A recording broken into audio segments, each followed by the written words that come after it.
பிரியமானவர்களே, ஆண்டவராகிய இயேசு கிறிஸ்துவின் நாமத்தினாலே உங்களை வாழ்த்துகிறேன். இந்த நாளிலேயும் இந்த தின தியானத்தின் வாயிலாக உங்களை சந்திப்பதிலே நான் மகிழ்ச்சி அடைகிறேன். இந்த நாளிலேயும் நம்முடைய தியானத்திற்காக யோவான் எழுதின சுவிசேஷம் 9வது அதிகாரம் அதனுடைய 3வது வசனத்தை நான் வாசிக்கிறேன். இயேசு பிரதியுத்தரமாக, அது இவன் செய்த பாவமும் அல்ல, இவனை பெற்றவர்கள் செய்த பாவமும் அல்ல, தேவனுடைய கிரியைகள் இவனிடத்தில் வெளிப்படும் பொருட்டு இப்படி பிறந்தான்.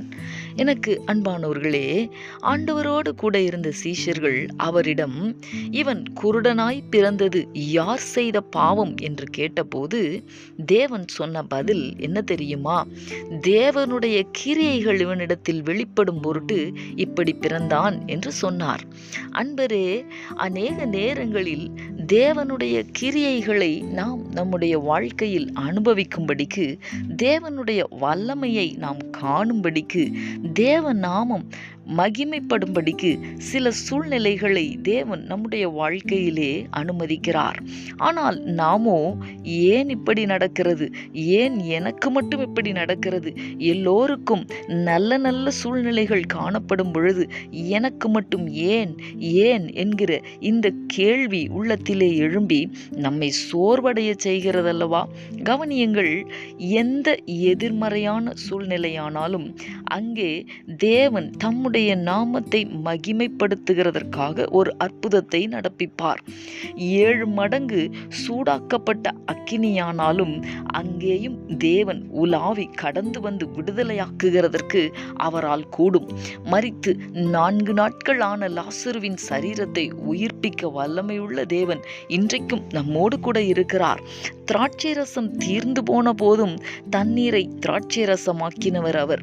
அன்றைக்கு சீஷர்கள் பயணம் செய்த அந்த படகு கடலில் மூழ்க போகிற நேரத்திலே காற்றையும் கடலையும் அதட்டி அமைதல் உண்டாக்கினவர். அவருடைய வல்லமையுள்ள கிரியைகளை நம்முடைய வாழ்க்கையிலேயும் வெளிப்படுத்த சித்தமுள்ளவராய் இருக்கிறார். இழந்து போன யோபுவுக்கு சகலத்தையும் இரண்டத்தனையாய் திரும்ப தந்து ஆசீர்வதித்த தேவன் நம்மோடு கூட இருக்கிறார். தேவனுடைய கிரியைகள் நம்முடைய வாழ்க்கையிலேயும் வெளிப்படுகிறதற்கு நாம் நம்மை அர்ப்பணித்து விசுவாசித்து ஜெபிக்கலாமா?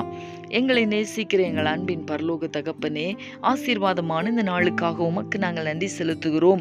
இந்த நாளிலேயும் தேவன் தம்முடைய கிரியைகளை வெளிப்படுத்துகிறதற்கு ஏதுவாக சில எதிர்மறையான சூழ்நிலைகளை எங்களுடைய வாழ்க்கையிலே நீர் அனுமதித்தாலும் உம்முடைய நாமம் மகிமைக்காகவே என்பதை ஆண்டவரே உம்முடைய வார்த்தைகளின் வாயிலாக நாங்கள் அறிந்து கொள்ள எங்களுக்கு உதவி செய்தீர். தகப்பனே, எங்களுடைய வாழ்க்கையிலே நாங்கள் சந்திக்கிற எல்லா எதிர்மறையான சூழ்நிலைகளின் மத்தியிலேயும் தேவநாமம் மகிமைப்படுகிறதற்கு கர்த்தர் ஆண்டவரே சித்தம் வைத்திருக்கிறீர். அதற்காக உமக்கு ஸ்தோத்திரம். உம்முடைய நாமத்தை நாங்கள் மகிமைப்படுத்தி வாழ இந்த நாளிலே எங்களை பூரணமாய் உம்முடைய வார்த்தைக்கு அர்ப்பணிக்கிறோம். இயேசு கிறிஸ்துவின் நாமத்தில் வேண்டிக் கொள்ளுகிறோம் நல்ல பிதாவே.